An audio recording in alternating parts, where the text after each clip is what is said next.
Olá pessoal, sejam todos bem-vindos, sejam todas bem-vindas mais uma vez ao Cast dos Espíritos, um podcast segundo o Espiritismo. Eu sou Rodolfo e hoje nós vamos seguir aqui com os últimos episódios da nossa série sobre leis morais. Hoje é dia de falar sobre igualdade, não é isso, Valdir? Eu acho que é, Rodolfo. Quem pautou hoje foi o Dayan. Dayan, é disso que a gente vai falar hoje? Olá, bom dia, boa tarde, boa noite, queridos e queridas ouvintes. Sejam bem-vindos de volta aí ao Cast dos Espíritos. E sim, hoje nós vamos discutir se somos todos iguais mesmos. Então, bora lá? Não, igualdade é bom, né? Vamos tentar.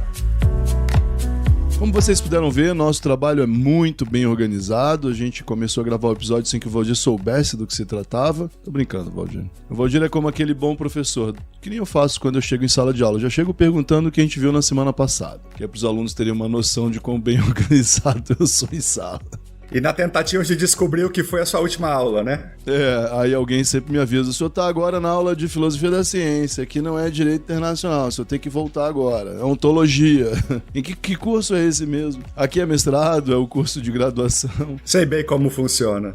Brincadeirinhas à parte, a gente tá nessa série já tem, acho que desde o ano passado a gente gravou os primeiros episódios, né? Mas vamos lá, o nosso tempo é limitado hoje, porque a gente tem uma pauta bem extensa. Dayan, o que temos para hoje? Então, vamos trabalhar hoje, então, para os nossos ouvintes se situarem aí, temas espinhosos para variar, dos quais a gente não costuma fugir, mas nós vamos usar esse episódio como uma introdução para o próximo, onde aí realmente nós vamos tratar de questões ainda mais espinhosas. Mas antes é importante fazer uma introdução para vocês, queridos ouvintes, sobre alguns conceitos que a gente vai precisar discutir aqui, estabelecer algumas premissas para nós podermos também desenvolvermos melhor esse tema. Então vamos lá. Primeiro ponto, vamos lembrar o seguinte, que a doutrina dos espíritos, né, nos diz que somos todos criados simples e ignorantes. Então, em princípio, pelo menos bem no princípio, somos ali todos iguais. Mas a doutrina também nos ensina que o espírito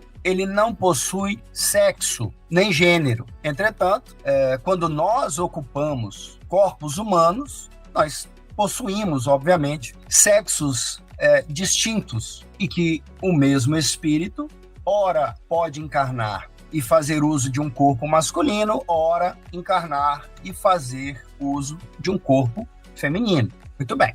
Nós sabemos que o gênero ele é uma construção social e diz respeito a papéis e comportamentos que são associados ao sexo biológico das pessoas. Tenho certeza que vocês, queridos ouvintes, já ouviram muito a frase, né? Menino veste azul, menina veste rosa, menina brinca com boneca, menino brinca com caminhão, joga bola, coisas do tipo. Então, nós vamos tratar dessas questões de gênero de forma um pouco mais aprofundada no nosso próximo episódio. Mas é bom a gente estabelecer essa diferença. Sexo diz respeito à nossa biologia, macho e fêmea. E o gênero a esses papéis que a sociedade vai impondo aos homens e às mulheres. Muito bem. Só que hoje, né, mais modernamente, nos dias atuais, nós convivemos com inúmeras pessoas, centenas, milhares, milhões de pessoas, que, independente do sexo do nascimento,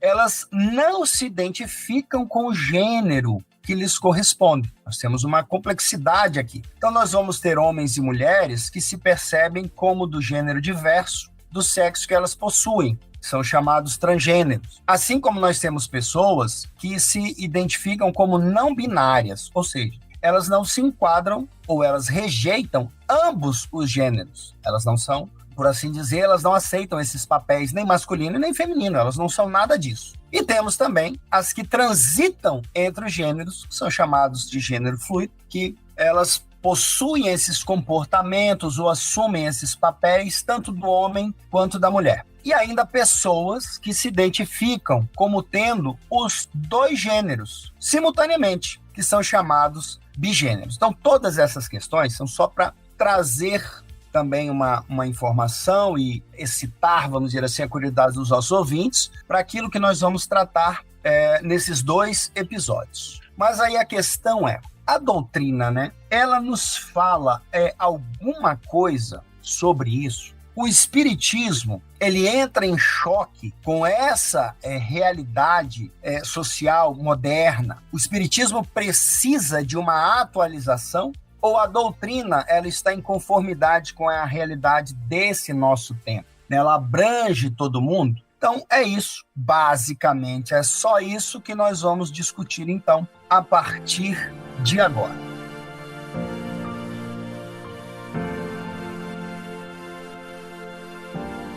Rodolfo, então, antes de mais nada, vamos trazer aqui os nossos companheiros para a discussão, e como nós vamos tratar de alguns conceitos que são bastante complexos, né, bem abertos, eu gostaria de chamar o Rodolfo, então, para ele nos dar esse primeiro esclarecimento para nós partirmos, então, daí. Rodolfo, você pode nos falar o que compõe a igualdade entre homens e mulheres? Todos nós aqui somos juristas, né? E nós sabemos que, do ponto de vista do direito, é estabelecido, pelo menos no Brasil, que homens e mulheres são iguais perante a lei. Então, não há, em princípio, distinções entre nós, perante a lei, perante o judiciário, as políticas públicas, enfim. Nós sabemos, entretanto, que, biologicamente, não existe diferença no nível menor, que seria do DNA, entre homens e mulheres. Somos todos 99,9% coincidentes. Nós vamos nos diferenciar num percentual muito pequeno,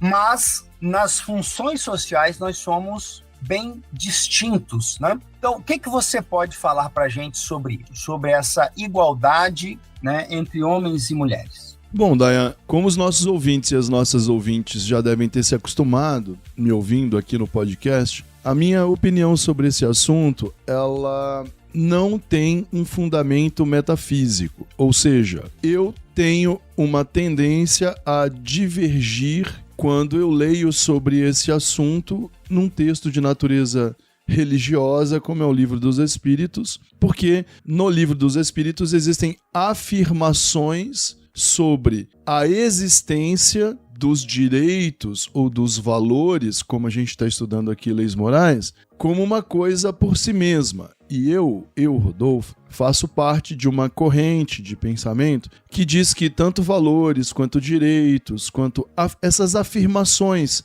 elas não fazem sentido se você considerá-las como parte da natureza. Ou seja, quando você diz assim, existe igualdade entre homens e mulheres? Quando você propõe essa pergunta, a resposta parece ser, se for sim ou não, indicativa de que você defende que a igualdade existe independentemente do fato de nós termos que construí-la, historicamente falando. Para mim, essa visão das coisas é um problema. O Livro dos Espíritos tem uma abordagem, portanto, tipicamente religiosa nesse sentido, porque pressupõe não só a existência de um Deus, mas de um Deus que criou esses valores. Essa abordagem, ela é religiosa, se você quiser chamá-la de filosófica, você dirá que ela será naturalista, né? Então, como a gente já lida com esse assunto há muito tempo, o Livro dos Espíritos é uma abordagem que a gente poderia chamar até de meio que de jus naturalista. Esses valores existem na natureza e eles são devidos a nós pela nossa pura e simples existência como seres que são parte dessa natureza. Até aí, nenhuma grande novidade, essas ideias eram muito comuns desde o século XIII, desde que Santo Tomás de Aquino, né?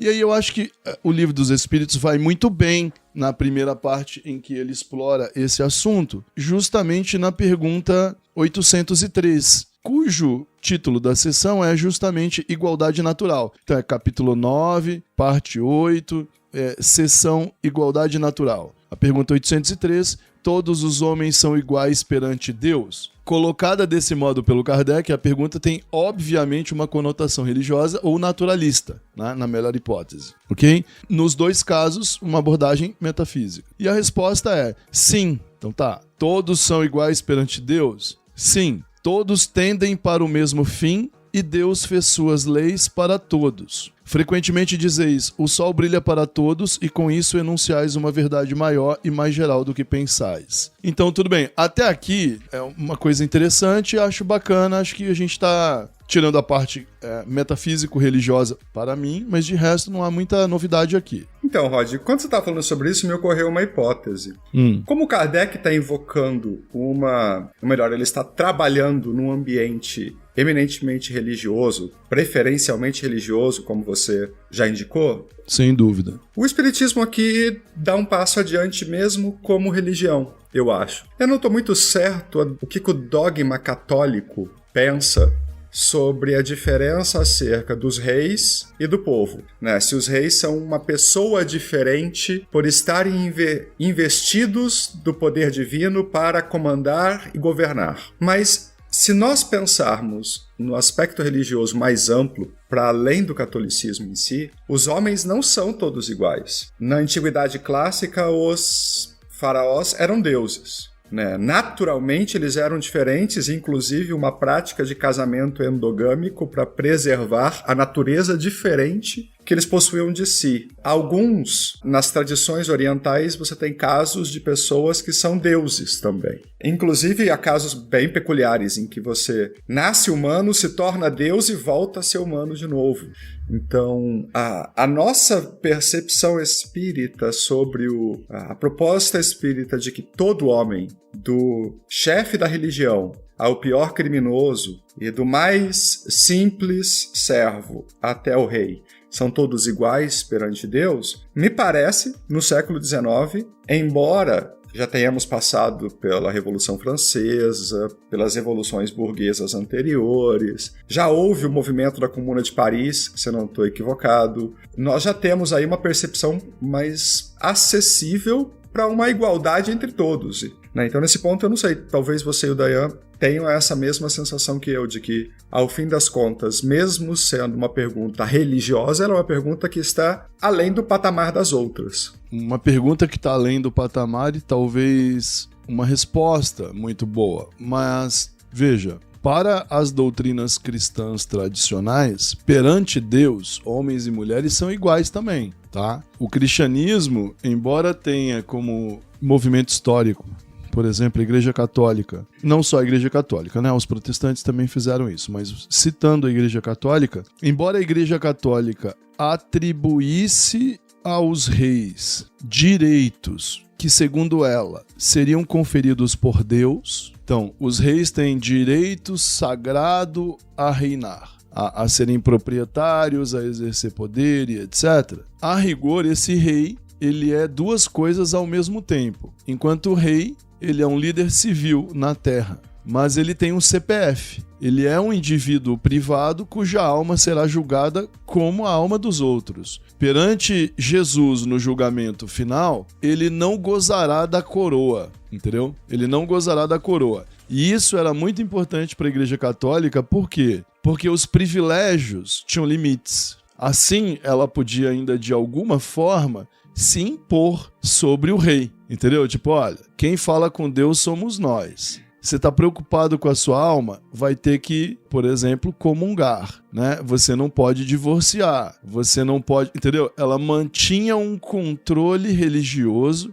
sobre esse indivíduo. Ele exercia o poder civil, ele regulava bens, propriedades e outras coisas, fazia guerras e etc. Mas ele não deixava de ser um CPF que será julgado pelos seus pecados do mesmo jeito que os outros. E por isso que os reis tinham medo, por exemplo, de cometer pecados terríveis, como, por exemplo, o divórcio, o incesto, e aí eles eram submissos. Então, a resposta dos Espíritos no Livro dos Espíritos é uma resposta que nós chamaríamos hoje de progressista, mas essa resposta progressista à pergunta 803, que fala da igualdade natural entre homens e mulheres, é uma resposta que já vinha construída dentro da Igreja Católica, entendeu? Por setores progressistas. E claro, nós já tínhamos, com Kardec, já tínhamos Rousseau, já tínhamos a Comuna de Paris e outras, nós já tínhamos os códigos, né? Tinha um Código Civil de Napoleão, nós já tínhamos legislações se espalhando, a Constituição Imperial Brasileira, por exemplo, já é um documento até muito avançado para um país ainda muito atrasado em vários aspectos. Então, eu acho que nessa primeira parte, a coisa não é ruim, não. O problema desse capítulo, para mim, tá logo depois, já na próxima pergunta, quando entra em cena uma outra coisa, as tais das aptidões. E é aí que você nos perguntou, né? sobre o caminho ser um caminho liberal, ou se já existe ali um conteúdo retrógrado, machismo, posições conservadoras, etc. Eu acho que a pergunta seguinte já começa a embananar o assunto. Valdir, alguma coisa com relação a esse ponto aqui? Sim, Dayan, uma coisa. Eu estava ouvindo a resposta do Rodolfo e pensando que eu fiquei muito feliz que você fez a pergunta para ele. Porque na época em que eu estava... É uma bucha, né? É uma bucha total. Porque na época em que eu estava estudando o mestrado há 10 anos, mais de 10 anos, nós fizemos uma cadeira chamada Dos Direitos Fundamentais. A ideia da cadeira era... A ementa era analisar a capacidade de fundamentação teórica para a existência de um direito fundamental. E é claro que a gente não estava falando de questões mais específicas como se homens e mulheres são iguais. Nós queríamos saber se era possível justificar um argumento acerca da igualdade. Então, inclusive, que 2 homens ou que 2 mulheres são iguais. Ou o que é dizer que 2 homens ou 2 mulheres são iguais? Nós tínhamos uma literatura de base, que era um professor da Universidade de Kiel, na Alemanha, chamado Robert Alexy, que ele era mais conhecido por teoria de análise do discurso, na verdade, do que propriamente por teoria do direito. Isso acabou sendo muito útil para ele poder analisar o que é um direito à igualdade, porque ele resolveu fugir daquilo que o Rodolfo falou,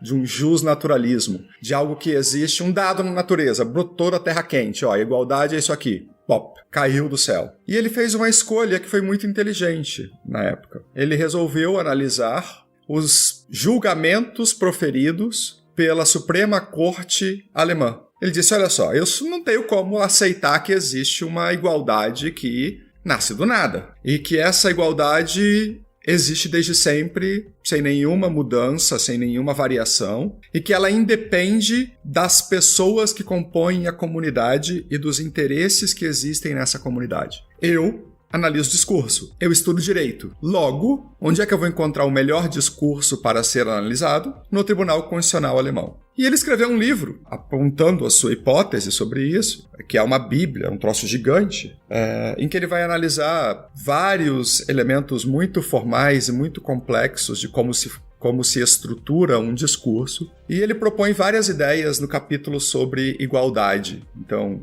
a primeira e a mais importante dessas ideias, para mim, é desfazer uma noção que se tornou muito conversa de bar. Todos são iguais perante a lei, ponto. Essa ideia extremamente importante de que todos somos iguais perante a lei serviu para muita coisa ruim, e especialmente para criar desigualdades perante as relações fáticas, ou seja, no mundo dos fatos. Todos são iguais perante a lei, dane-se o mundo dos fatos. Eu não posso socorrer alguém que é mais fraco porque eu não vou socorrer o mais forte, porque todos são iguais perante a lei. Eu não vou prestar assistência ou socorro especial a alguém que necessita de condições especiais porque todos são iguais perante a lei. Então, serviu para muita coisa ruim. Enfim, eu não vou aprofundar, porque isso aqui não é um podcast sobre direito à igualdade, mas eu estava aqui pensando, quando eu fui ler a pergunta 803 do Rodolfo, que Kardec pergunta, ele não pergunta se homens e mulheres são iguais, né? Ele pergunta se todos os homens são iguais perante Deus. E aí a gente já passou por essa etapa muitas vezes aqui no podcast, sobre não fazer nenhum julgamento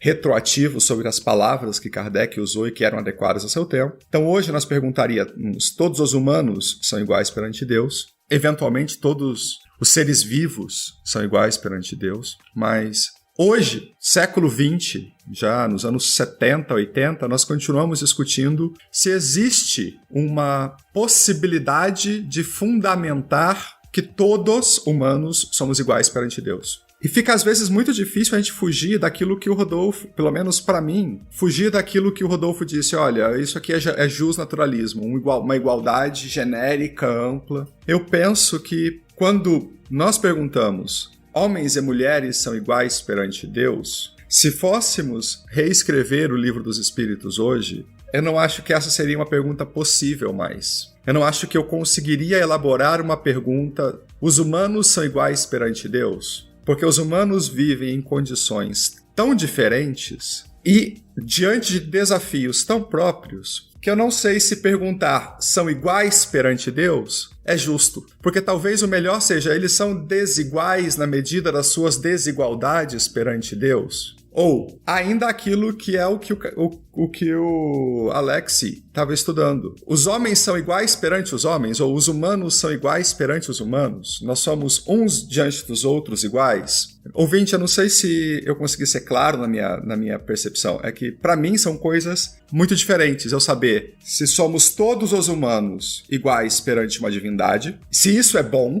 e se nós, humanos, homens e mulheres, somos iguais uns diante dos outros. Então eu não sei se eu compliquei muito um nó que o Dayan tentou desfazer para deixar mais fácil, mas é que para mim é um assunto muito querido. Falar de igualdade é um assunto muito querido. Então eu devolvo essas minhas dúvidas pro Dayan, que tem um pensamento mais claro que o meu, e pro Rodolfo, que conhece mais, para tentarem me ajudar. Cara, eu vou dizer uma coisa. Eu sempre tive muita dificuldade para entender essa questão da igualdade, porque a minha tendência, especialmente quando eu entrei na faculdade, era sempre fazer o comparativo entre homens e mulheres. Somos iguais perante a lei. Ok, o que isso quer dizer? Porque, embora, como eu disse logo no início, biologicamente nós sejamos iguais no nível mais elementar, que seria o do DNA, na prática nós sabemos que homens e mulheres são diferentes, são muito diferentes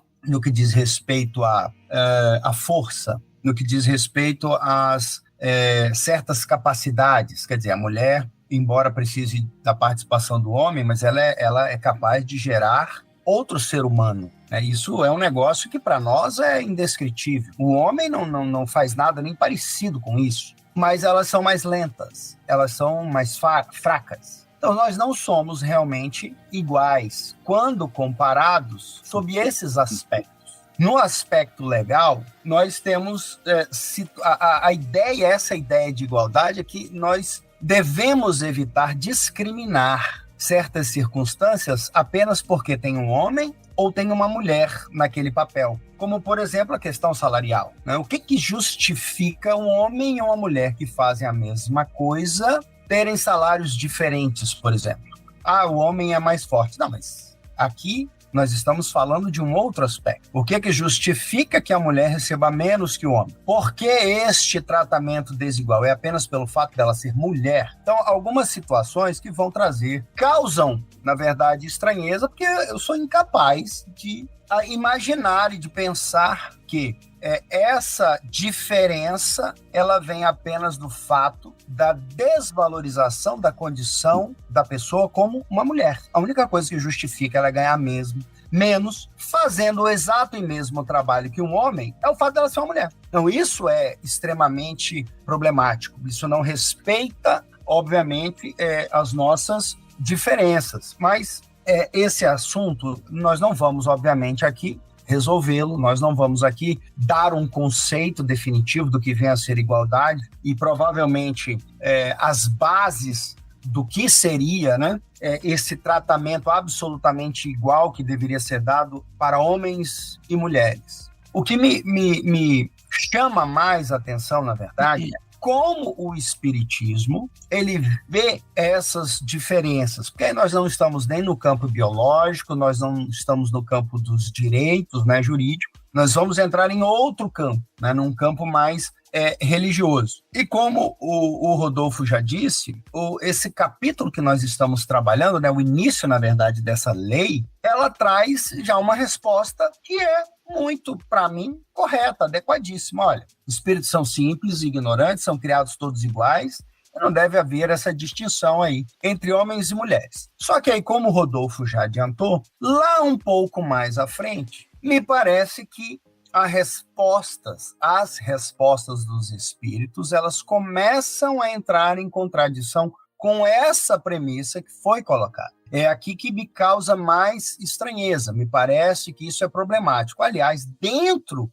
de uma mesma pergunta, a resposta, a meu ver, e aí eu acho que é importante trazer para o nosso ouvinte também acompanhar, que ela tem aspectos assim que são extremamente liberais, isso na minha avaliação, mas há outros em que ela reforça o machismo e o preconceito com relação às mulheres. Isso a meu ver. E aí eu gostaria de ouvir a opinião de vocês a respeito disso. Então vamos lá.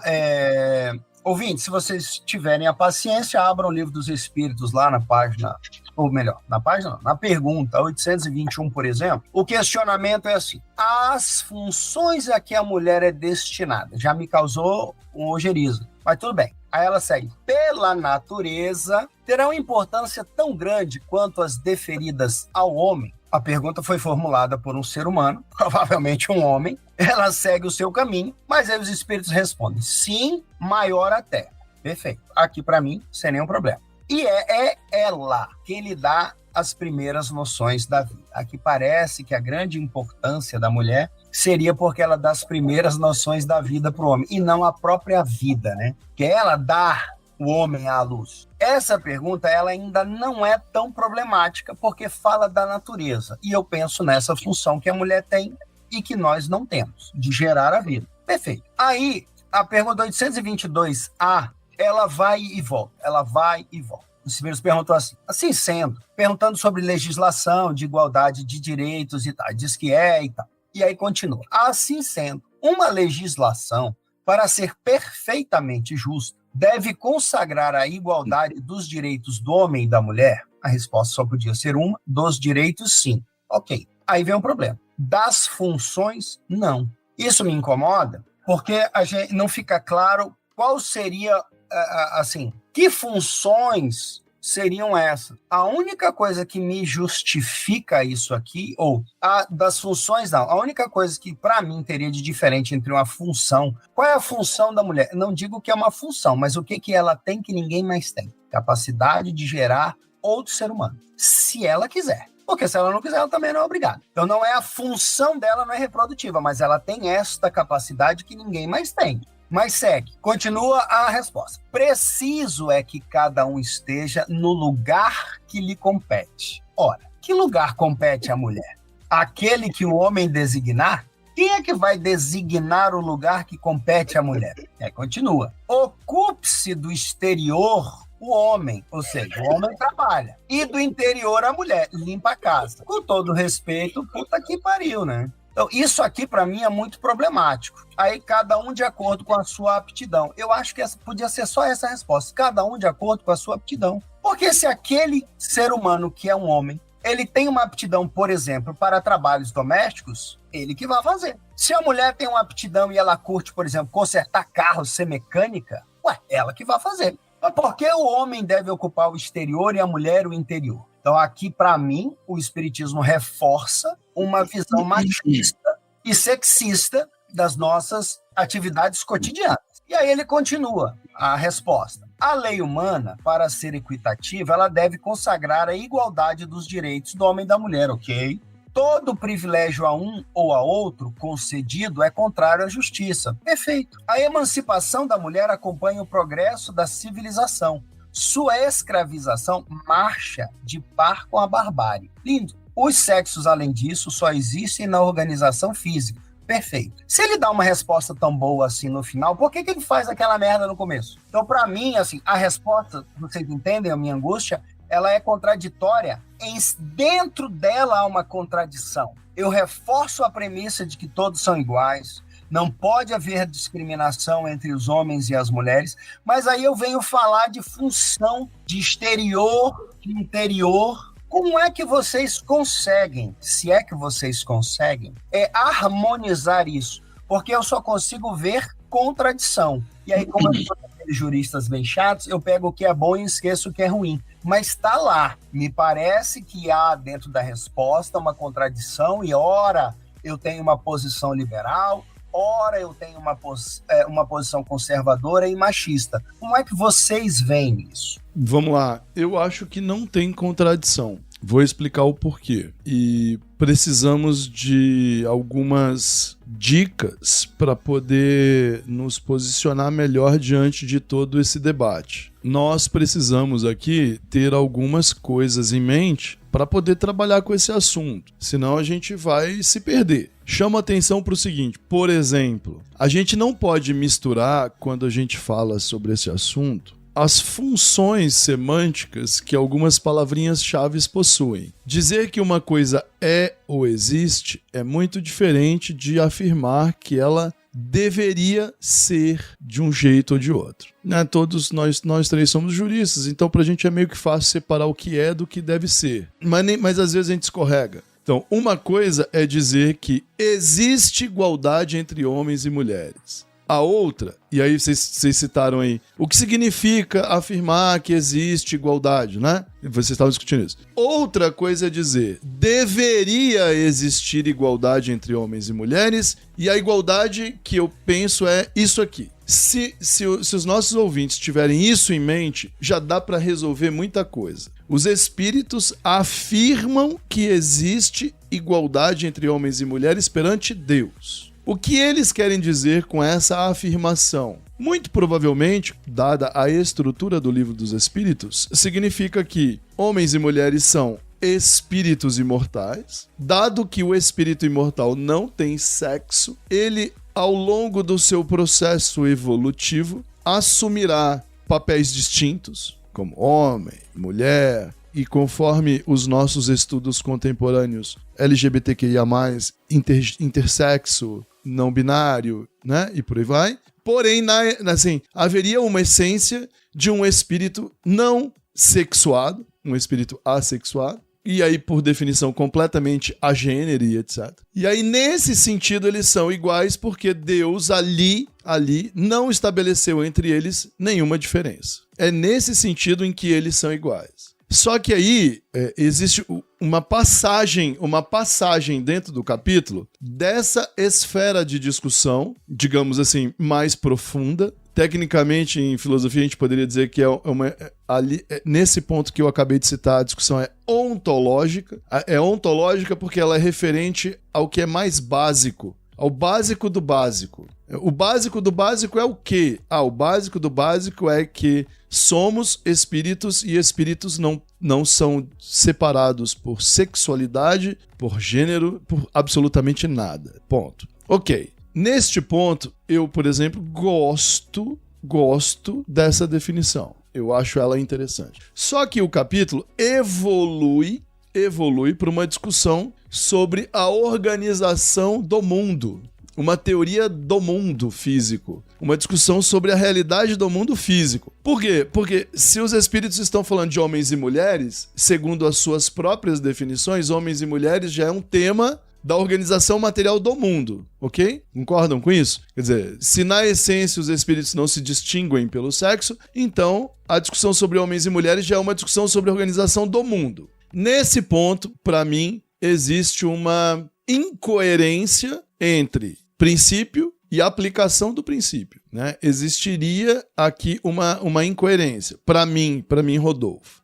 Antes de você avançar mais para a segunda parte, eu gostei muito da proposta da sua ideia sobre eu gostei do somos todos iguais perante Deus, só que me gerou uma insatisfação íntima, uma angústia, sabia? Só para compartilhar um momento aqui com os ouvintes. Na hora em que eu te ouvi falando sobre isso, isso é uma questão ontológica, básica, todos os homens, todos os humanos, enfim, são iguais perante Deus. Eu senti, e aqui estamos no aspecto emocional, tá? A mesma vacuidade, o mesmo vazio que eu senti quando criança na Igreja Católica soube que Jesus tinha salvo a todos pelo seu sangue. Porque, para tentar deixar isso um pouco mais palatável para o ouvinte, as duas afirmações, para mim, são afirmações absolutamente vazias de compreensão. Elas são uma proposta para o além que não possuem repercussão na minha própria existência. Ela não possui uma repercussão que eu possa compreender conscientemente. Então, se eu já fui salvo por Jesus, se o sangue de Jesus já me salvou, ou se eu sou igual a todos os outros para Deus, ou seja, não há privilégios ou perseguições por parte de Deus, este nível abstrato da coisa me causa uma sensação de absoluto vazio acerca da utilidade da discussão sobre igualdade, por exemplo. Porque, se eu sou igual perante Deus, a você, Rodolfo, igual ao Dayan, enfim, as pessoas que a gente conhece, significa que Deus é capaz de gerar um equalizador para as nossas diferenças. como, sei lá, um amortecedor do carro, uma suspensão ativa, sabe? Ele cria ali um equalizador, que eu não sei qual é, não sei como funciona e não sei para que serve exatamente. Eu sei que tem um resultado, todos somos iguais. Então, só para compartilhar uma angústia, enfim. Se eu estiver certo, Valdir, na descrição do princípio mais básico de igualdade, existem os amortecedores. Existem. Porque o que você chamou de amortecedores seriam... Será que Deus não pode nos dar uma força para transformar o que é no deve ser? Ou seja, se por definição somos iguais, por que neste mundo em que nós vivemos existe tanta desgraça, tanta violência, tanta opressão e tanta desigualdade? O amortecedor, para a teoria do espiritismo, seria, a meu ver, quer dizer, a mãozinha de Deus seria o puro e simples fato de esses espíritos sendo imortais poderem reencarnar, ora como homens, ora como mulheres. O que se espera é que, machucando uns aos outros, eles possam mudar de papéis e compreender que é errado fazer isso. Ou eles podem também se vingar, por exemplo, entendeu? Eles podem simplesmente se vingar, eles podem trocar de papéis e aí maltratar uns aos outros, e aí, ao longo do tempo, eles vão desenvolvendo empatia, compreensão mútua e etc. Então, assim, a imortalidade seria a forcinha que Deus deu para poder ajudar a evitar o sofrimento. Porque se você foi uma mulher que foi oprimida a vida inteira por uma sociedade machista e patriarcal, e você sendo católica, você só pode esperar que Deus te salve e te leve para um paraíso eterno onde você vai ficar adorando ele para sempre. No caso da teoria do espiritismo, você pode reencarnar ou como mulher muitas vezes e lutar por seus direitos, até ver esses direitos sendo colocados em prática no mundo em que nós vivemos, ou você pode reencarnar como homem e perseguir teu último marido, que agora reencarnou como mulher, e assim você vai descontando nele. Caminho ruim, mas absolutamente possível. Para a pessoa que está sofrendo pode parecer um consolo pensar, vai ter volta, vai ter volta. Bom, mas olha só, a ideia não é vazia, Valdir. Por que ela não é vazia? Ela não é vazia porque ela pode produzir efeitos no mundo se levarmos a sério o que os espíritos queriam dizer com leis morais, entendeu? Ela pode não ser vazia se a gente pegar isso aqui e tratar como um comando normativo, uma ordem. Todos os espíritos são iguais. Logo, nós não podemos oprimir ninguém, nem diminuir ninguém, entendeu? Só que, dentro do mesmo capítulo, existe uma espécie de traição. E é aí que entra a sua crítica, é aí que o Dayan fez as observações dele. Peraí, deixa eu ver se eu entendi. Que história é essa de separar no mundo material as pessoas por funções? De onde essas funções saíram? Quer dizer, de onde me saiu a ideia de que funções biológicas deveriam alterar o ensinamento essencial? De onde isso veio? Porque, para a ontologia espírita, todos somos iguais e ponto. Agora me vem o Dayan, na leitura da pergunta 822A, né? Diz, olha, a pergunta tá cheia de contradições com relação a esse primeiro ensinamento. Como é que eu entendo isso? O que eu devo seguir? Para mim, essas perguntas refletem, na verdade, o conteúdo profundamente religioso de uma parte considerável mesmo do Livro dos Espíritos e dá testemunho de uma filosofia muito antiga, que é o naturalismo aristotélico. Essas palavras, Dayan, são cuspidas e escarradas de um manual aristotélico medieval católico. Elas não fazem mais nenhum sentido no mundo em que nós vivemos, mas muitas pessoas gostam delas. O movimento espírita brasileiro, por exemplo, é a vera definição, em sua maioria, dessa crença. Então você vê aqui, ó, olha só, vou chamar a atenção, eu li mais cedo a pergunta 803, aí tem a pergunta 804, olha só, lá no comecinho, por que Deus não concedeu as mesmas aptidões a todos os homens? Ou a todos os seres humanos? Aqui ele está falando de seres humanos no geral, né? Todas as pessoas. Isso, muito bem. Olha só, olha que primeira parte de resposta. Deus criou iguais todos os espíritos. Perfeito. É o que faz com que a maioria de nós seja espírita. Ainda. Pelo menos ainda. Mas olha só. Olha que segunda parte interessantíssima. Cada um deles, porém, viveu mais ou menos tempo. Eu creio que aqui ele esteja se referindo às reencarnações. E, por conseguinte, obteve maior ou menor soma de aquisições. A diferença entre eles está na diversidade da experiência alcançada e da vontade com que procedem. Vontade, que é o livre-arbítrio. Vamos tirar essa última parte sobre vontade e livre-arbítrio e ficar com a ideia muito interessante, não metafísica, eu diria, não metafísica, de que as diferenças entre nós nascem da experiência. Pô, cara, assim, tu foi pra guerra e gostou, né? Tu tava aí escalando montanhas e curtiu, você foi trabalhar com mineração, eu fui estudar, o outro foi jogar bola, assim. Aí depois tu reencarna, tu quer jogar bola de novo, aí depois tu reencarna, tu quer jogar bola de novo. Eu sempre fiquei me perguntando, né? O que na época, eu me lembro bem da gente ter uma discussão sobre essa. Pega um atacante como o Ronaldo Fenômeno, o que ele fez em outras vidas? O que um cara fez pra ter essa habilidade que parece tão natural, como espírito,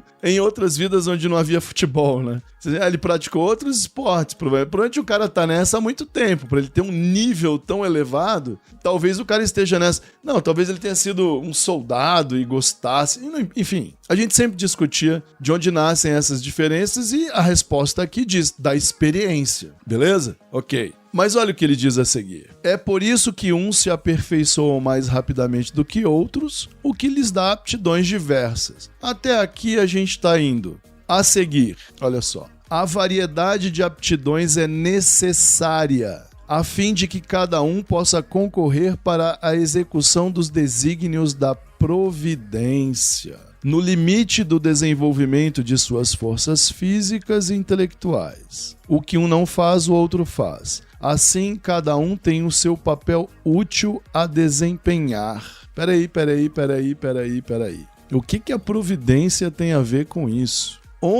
De onde saiu a providência? Que história é essa? Porque, em tese, as diferenças nascem da experiência e em decorrência do livre-arbítrio, ok? Eu poderia escolher os caminhos que eu quisesse, eles me levariam para aptidões distintas das de vocês. E, naturalmente, isso aconteceria entre, obviamente, homens e homens, homens e mulheres, mulheres e mulheres e por aí vai. Só que rapidamente me aparece aqui um outro agente do destino. E é esse papel de agente que é atribuído à providência aqui e mais lá na frente à natureza que corrompe a essência do ensinamento. Atribuir agência, capacidade de escolha, interesses, a providência, a natureza, é uma corrupção do ensinamento. Por quê? Porque impõe um pré-determinismo onde não existia.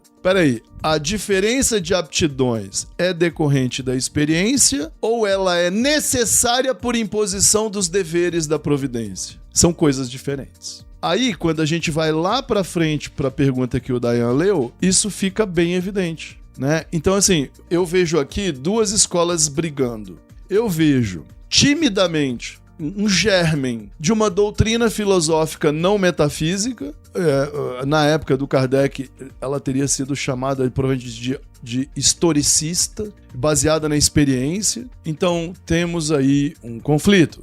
Provavelmente na época do Kardec, como eu ia dizendo, já existiam teorias e abordagens que não eram metafísicas, e me parece que o Livro dos Espíritos chega próximo, em alguns pontos, de repercutir essas ideias. Então ele diz, as diferenças que nós observamos entre os espíritos nascem da experiência e são decorrentes do exercício do livre-arbítrio. Muito bem. Porém, quando os espíritos estão se referindo à organização do mundo material, este mundo em que nós vivemos, e quando eles estão se referindo aos seres humanos, eles mudam a abordagem, eles mudam o núcleo a partir de onde eles tiram suas conclusões. Vou usar um termo que o Valdir adora. Eles mudam a abordagem epistemológica. Aí a abordagem epistemológica já é diferente. Quando eles estão se referindo ao mundo em que nós vivemos, ao mundo material, eles não têm uma pegada baseada na experiência. A pegada é naturalista. Ela tem cheiro de determinismo. ela tem cheiro de determinismo. E essa era e sempre foi a teoria aristotélica, que depois foi cristianizada, muitos séculos depois, pelo Tomás de Aquino. Então, quando eles dizem aqui, quando eles inserem a variedade de aptidões é necessária para cumprir os desígnios da providência, eles estão falando que este mundo possui uma organização pré-definida para funcionar bem. E essa organização pré-definida estabelece distinções naturais entre homens e mulheres, que não são apenas aquelas relativas à organização biológica. Homens não podem parir bebês, mas avançam sobre a organização social do mundo, até o ponto em que as mulheres cuidam da casa e os homens da rua, né, dos trabalhos exteriores. E sabe uma coisa que é interessante? Para quem pensa assim, e quem pensa assim? Todos aqueles que defendem sociedades tradicionais. Porque sociedades tradicionais, elas são organizadas conforme uma distribuição de papéis em que funções diferentes são atribuídas a integrantes dessa comunidade. Eles não têm funções iguais e, mais que isso, eles também não podem mudar de funções, porque as funções são relativas às suas aptidões. Então, assim, sociedades tradicionais não são apenas organizadas conforme papéis, elas também têm papéis rígidos. E aí, o Espiritismo, no Livro dos Espíritos, abraça o naturalismo aristotélico para a definição do mundo material. Pergunta: esse naturalismo do mundo material trai o ensinamento mais essencial? Porque quem defende essas ideias acha que não. Quem defende essas ideias diz assim, cara, mas é coisa mais...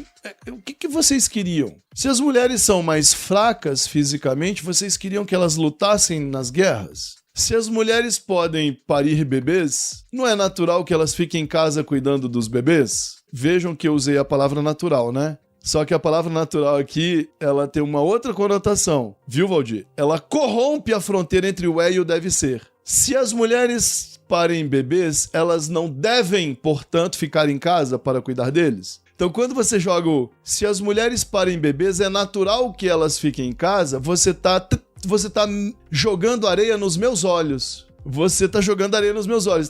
Se as mulheres parem bebês, é natural que elas fiquem em casa. Não. O que você tá dizendo é, se as mulheres parem bebês, elas devem ficar em casa. Entendeu? Você tá usando a natureza para esconder o fato de que você fez uma escolha. Sim, tá querendo justificar essa escolha como se fosse algo automático. E não é. Olha, a mulher pode parir um bebê e eu, que sou o pai, cuido dele. Ah, mas e o leite eu tiro da mãe? Fora o fato de que hoje você pode alimentar um bebê, na antiguidade não podia, mas você podia ter muitas formas de obter alimentos, mas seja como for, isso não é mais um problema. Então, essa transposição de fronteiras, acho que a pergunta que a gente tem que discutir, mas aqui seria assim, eu tenho uma igualdade essencial entre espíritos e eu tenho, no Livro dos Espíritos, uma distinção de papéis quando eles encarnam como homens e mulheres. Nós jogamos em qual time? A gente acha que isso é coerente ou a gente acha que isso é incoerente? Acho que essa é a questão epistemológica que está posta. Esse é o assunto aqui, entendeu?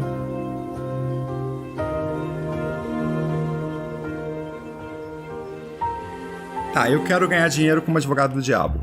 Seguinte, eu concordo integralmente contigo quando você faz quando você desmascara a resposta da 804, 803, em que os espíritos falam da providência, que as diferenças são necessárias por causa do plano da providência. Concordo integralmente contigo. Há aí uma pré-determinação de um resultado que se quer chegar e que tudo já se encontra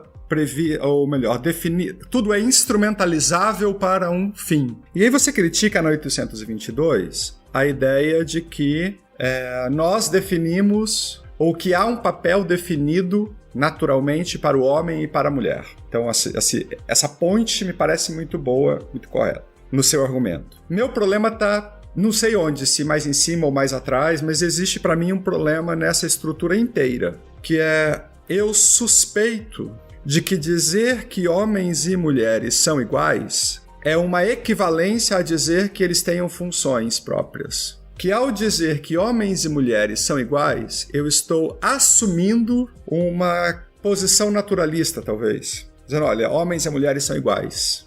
E por isso eu não posso ter diferenças de profissão, salário, etc, etc.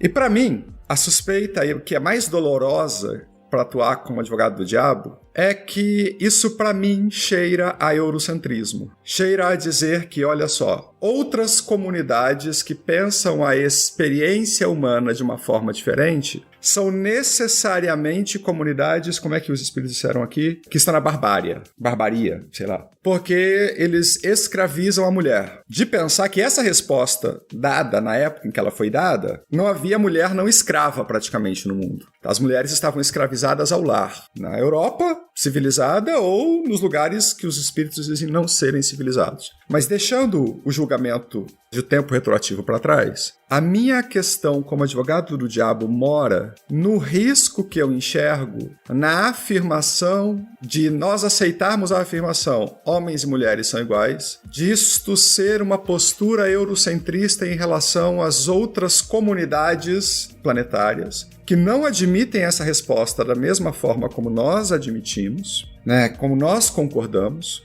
especialmente porque, para mim, o cerne do nosso argumento homens e mulheres são iguais é que nós enxergamos um valor romano específico em todos os seres humanos, que é a dignidade própria de cada um. E para nós, no nosso próprio julgamento, essa dignidade tem dois caminhos. Ela tem o reconhecimento social, eu sou digno quando a sociedade me reconhece, e tem o auto-reconhecimento, eu tenho os meus próprios valores que eu respeito e me mantenho dentro de um limiar de dignidade. E se para mim a sustentação da ideia, e para mim é de que homens e mulheres são iguais porque ambos são capazes da mesma dignidade, e dignidade necessita destas questões sociais e íntimas, quando eu parto do pressuposto homens e mulheres são iguais como uma disputa genérica, aberta, e não levo em consideração o outro, a mulher que está de véu, a mulher que não pode se bronzear, como no Oriente, eu tenho receio, e aí, Rodolfo, talvez você possa me ajudar nesse ponto,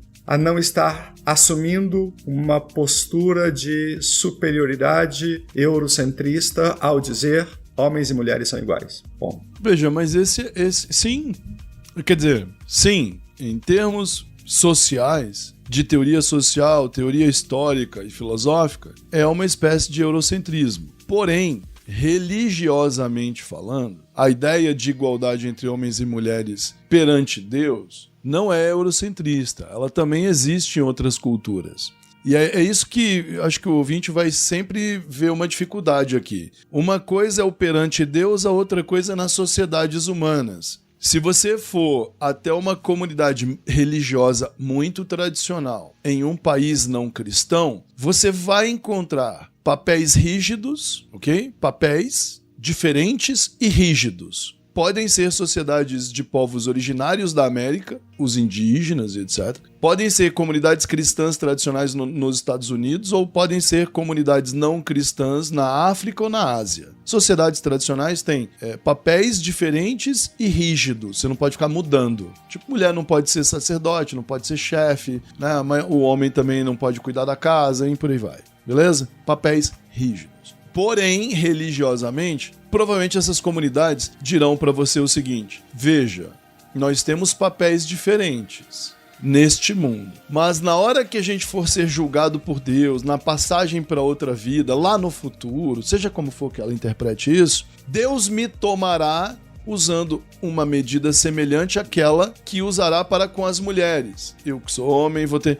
cumprir meus deveres e chegar para ela, cumprir os seus deveres? Ah, você era dona de casa. Ah, você era pastor no campo. Mas, de todo modo, teremos um julgamento com as mesmas medidas. O problema nasce quando a gente pega essa igualdade perante Deus e traz para a organização do mundo querendo dizer, olha, se na essência somos iguais, a distribuição e a distinção de papéis não está conferindo uma medida justa de respeito e consideração a homens e mulheres. Por exemplo, para muitas mulheres usar a burca não é um sinônimo de opressão. Inclusive, certos tipos de roupas que escondem o corpo e etc., em culturas não cristãs, são caras. Essas roupas são caras, algumas muito valiosas para aquela comunidade, e essas mulheres, elas entendem, muitas delas, que isso representa para elas algo de valor que elas querem defender. A própria poligamia não é vista nessas comunidades como algo ruim pelas próprias mulheres. Inclusive, os homens são sobrecarregados de deveres. São sociedades que entendem que ter muitos filhos é a coisa mais valiosa que existe, e então ter muitos filhos é algo de valor que precisa ser respeitado, que a poligamia é um bom caminho para isso, porque mais adultos dentro de casa responsáveis pela família, maiores as chances de esse valor ser bem defendido, e os homens são sobrecarregados de deveres, porque eles precisam colocar o dinheiro dentro de casa, eles precisam ter respeito lá fora, eles precisam defender a casa, e assim, acaba que não é uma coisa tão simples quando a gente olha daqui. Aluno em sala de aula fica tudo, eu quero ter 5 mulheres. O sujeito não dá conta nem da namoradinha dele na graduação, não consegue cumprir nenhuma das obrigações que ele pactuou com a companheira. Imagina com 4, 5 pela vida toda. Então assim, o homem hétero, millennial, ocidental não faz nenhuma ideia dos desafios que é manter um casamento poligâmico, né? Beleza. Então, essa discussão é válida, a gente tá nela, você tá correto. Mas aí eu te pergunto, dada a essência do ensinamento do Espiritismo, você acha que houve corrupção do ensinamento na defesa pelos espíritos na França em 1860 de uma sociedade conservadora medieval ou não houve? Porque essa sociedade da pergunta 822A é uma sociedade tradicional, medieval, podia estar até na antiguidade. Embora o Kardec diga aqui, os espíritos digam aqui, a emancipação da mulher acompanha o progresso da civilização. Sua escravização marcha com a barbárie. Olha só. Ele não está usando emancipação no sentido da escola de Frankfurt no século XX. Ele não está usando emancipação no sentido em que nós usamos hoje. De dizer assim, sua filha pode ser diretora de empresa. A emancipação hoje significa isso. Sua filha pode ser presidente da república. A sua filha, que é filha de imigrantes indianos, pode derrotar um homem na corrida para a presidência do país mais importante do mundo, mais poderoso. A emancipação aqui é realmente libertação da escravidão, para ser mãe, para ser dona de casa, entendeu? Para cumprir funções estabelecidas pela providência, pela natureza. Cara, eu acho que os espíritos... E, de novo, eu retorno aquele nosso argumento de que, na minha opinião, parece que os espíritos não são tão superiores quanto a gente acha que eles são, ou os médiums não foram capazes de manter as suas percepções corretas, ou melhor, as percepções corretas dos espíritos fluírem por si. Por outro lado, Rod, assim, eu não sei se nós poderíamos, no século XIX, imaginar esta possibilidade material de uma sociedade em que homens e mulheres tenham igualdade de funções. Por isso que faz sentido para mim aquela sua primeira resposta lá no começo da nossa conversa, que a gente está se aproximando do fim, de que a melhor percepção sobre o assunto é de que nós não somos homens ou mulheres, de que somos espíritos. Porque, para mim, a solução única para o meu dilema sobre não ser eurocentrista, para o problema de haver os espíritos traído ou não a essência da Constituição, das leis morais, está em uma parte de uma das tuas respostas, que é nós não somos homens ou mulheres, nós somos espíritos. E no procedimento de ida e vinda, de alterar experiências sendo homens ou mulheres, nós acabamos vivendo aquilo que parece ser a providência divina da primeira resposta que você citou. As diferenças de aptidões, blá, blá, blá, blá, blá, blá, blá, blá, cumpre os planos da providência divina. Quando eu adiciono a essa resposta a ideia, olha, eu não sou homem, não sou mulher, eu não sou Valdir, não sou Ana, eu sou outra coisa, que ora é uma coisa, ora é outra, eu começo a meio que assim, com um pouco de água, engolir essa providência divina e esta função diferente. Então, eu acho que eu não sei se os espíritos teriam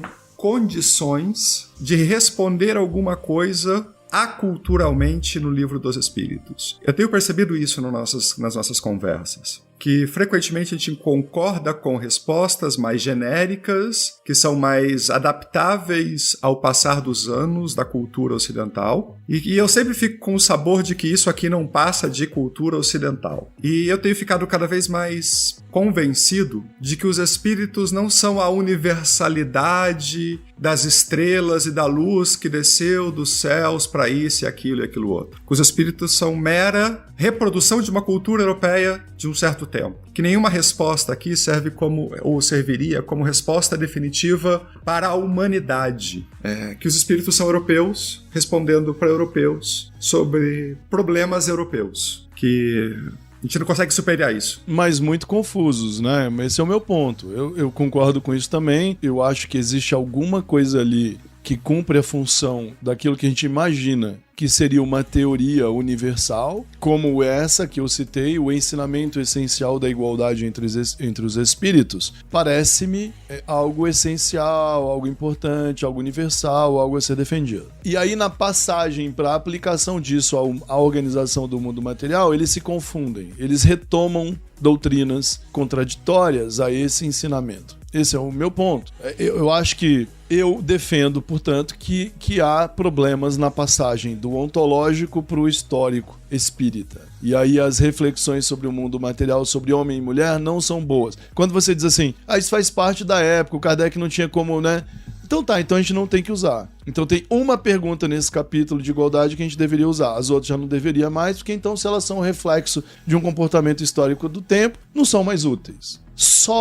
Chegamos a um bom acordo, sobra um problema. O que eu diria para uma comunidade religiosa tradicional, não cristã, longe daqui, em um lugar muito diferente, ou às vezes até aqui em casa, povos tradicionais, originários. Eu diria para eles que eles devem impor mudanças às suas sociedades, permitindo às mulheres troca de papéis sociais, que elas ascendam, que elas possam ser líderes, sacerdotes, que elas possam ser, sei lá, entendeu? Depende da sociedade, que elas podem assumir outras funções. Esse é um tema de debate realmente interessante. Porque quando nós estamos discutindo o espiritismo brasileiro é conservador e reduz o papel das mulheres, tranquilo, fácil. A obrigação dos centros espíritas era pregar a igualdade entre homens e mulheres com respeito aos limites que são óbvios. Do mesmo modo, a gente chama isso em direito de tratar os iguais em razão das suas igualdades e os desiguais em razão das desigualdades que se manifestam diante dos outros. É assim que a gente tem legislação especial para pessoas com deficiência, né? Você tem legislação especial para idosos, porque você reconhece que certas desigualdades materiais precisam ser compensadas com leis mais justas, beleza?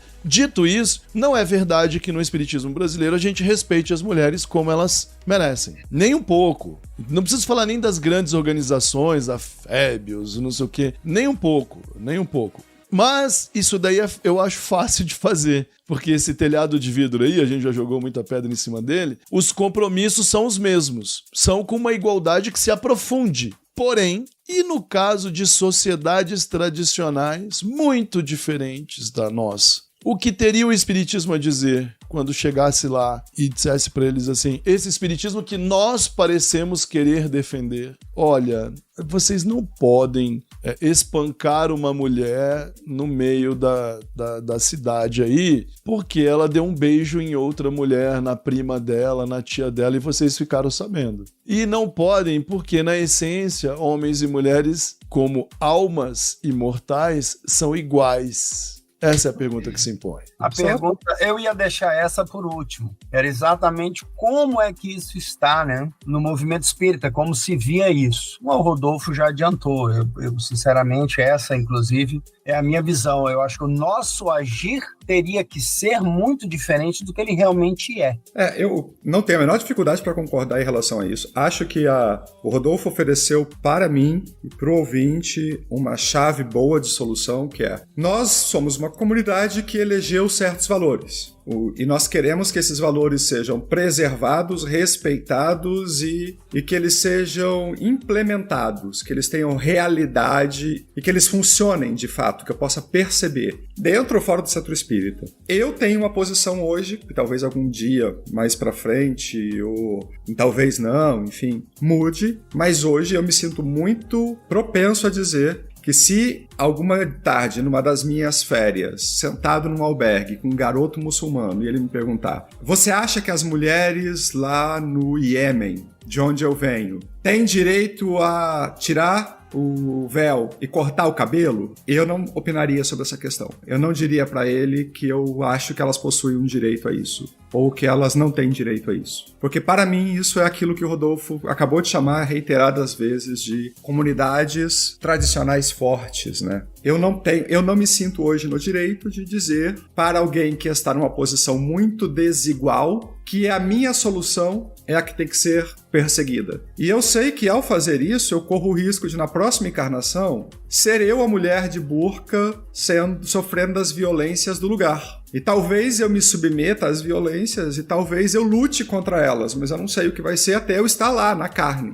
Hoje eu me sinto muito mais confortável na omissão em questões de diferença radical comunitária do que na defesa de que a minha solução comunitária é a melhor para todos. Bom, antes que eu vá para o inferno, eu tô satisfeito com as minhas respostas por aqui. Não, acho que esse é o ponto.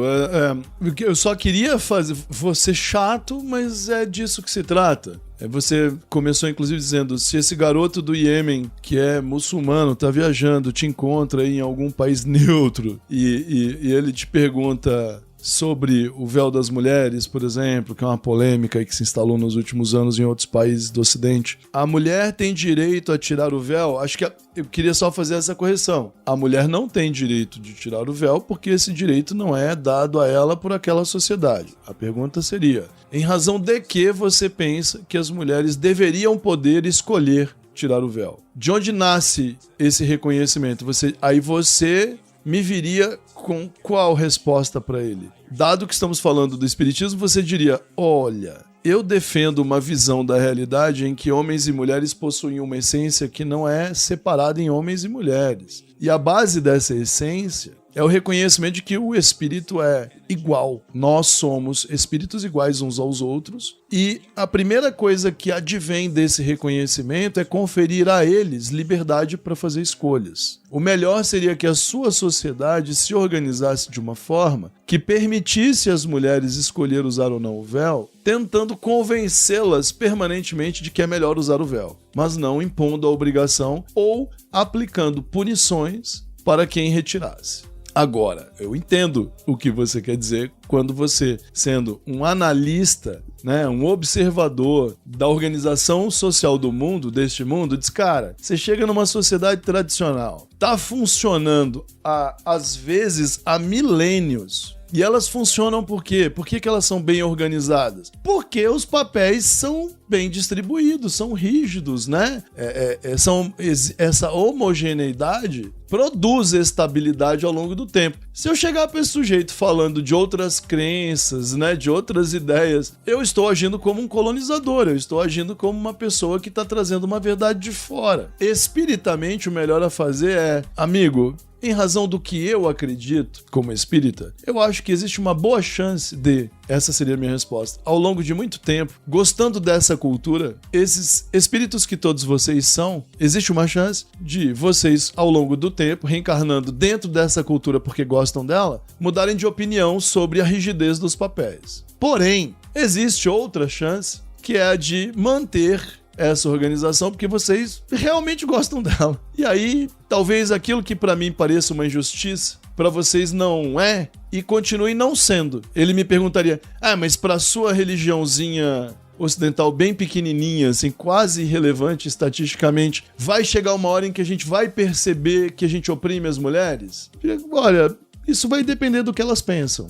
E amanhã você vai ser uma delas. Então, se você hoje acha que o que você faz, por exemplo, homem, ao manter a mulher em casa sob controle rígido da sua vontade, por exemplo, se você entende que faz o que faz porque é melhor para manter a sua família em ordem, e se você faz o que faz, aceitando, por exemplo, que se você fosse mulher, aquilo lhe seria devido também, e quando você reencarnar como mulher vai se comportar desse modo, francamente eu não sei se eu tenho mais do que isso para te dizer. Porque para a teoria do espiritismo é o que vai acontecer. Não tem providência nenhuma, tem natureza nenhuma, só existe uma imposição aí. Os espíritos são imortais. Se eles acharem que o negócio aí tá errado, uma hora vai dar ruim. É assim que as coisas mudam. Mas elas não mudam para civilizações melhores. É assim que as coisas mudam. Uma hora em que uma parte considerável daquela gente decide que... Falei, irmão, olha só, isso aqui não tá funcionando bem. Foi assim que as cidades gregas faliram, né? Foi assim que as cidades gregas faliram e um modelo muito melhor no Ocidente foi construído com Roma.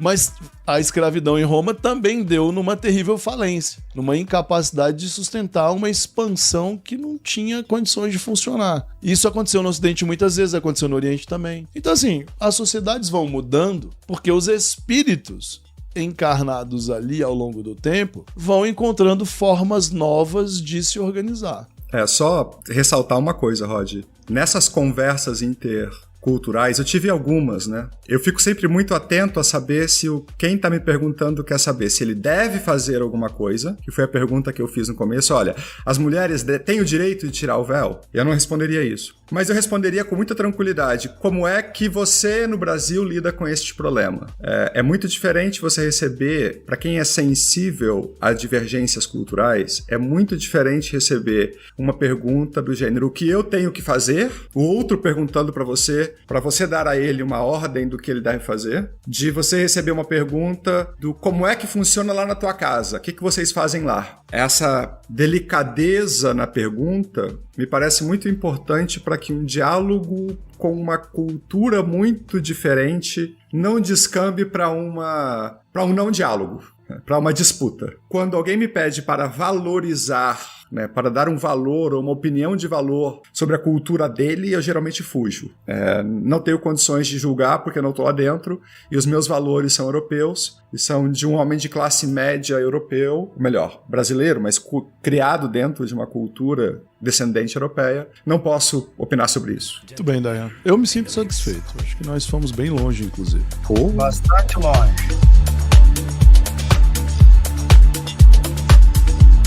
Muito bem, então, queridos ouvintes, nós vamos encerrando este nosso episódio por aqui. Já ficou muito bem introduzido para o nosso próximo, onde nós vamos tratar de alguns assuntos relacionados, obviamente, com esse aqui, mas nós vamos tratar também da questão da comunidade LGBTQIA+, e esses nossos aspectos espíritas, o seu papel no espiritismo, se eles têm lugar ou não, e como que a gente vai... Enfim, vamos conhecer melhor alguns conceitos e vamos discutir essas questões também. Então, aguardamos todos vocês no próximo episódio. Um grande abraço e até lá. Até, um abração. Abraço a todo mundo. Não deixem lá de curtir o nosso episódio no Instagram, dá o seu like no YouTube, deixe seus comentários, mande um direct. A gente está preparando agora os episódios do fim do ano de 2024 e a gente vai retomar alguns comentários que foram feitos ao longo do ano. Muito obrigado para todo mundo.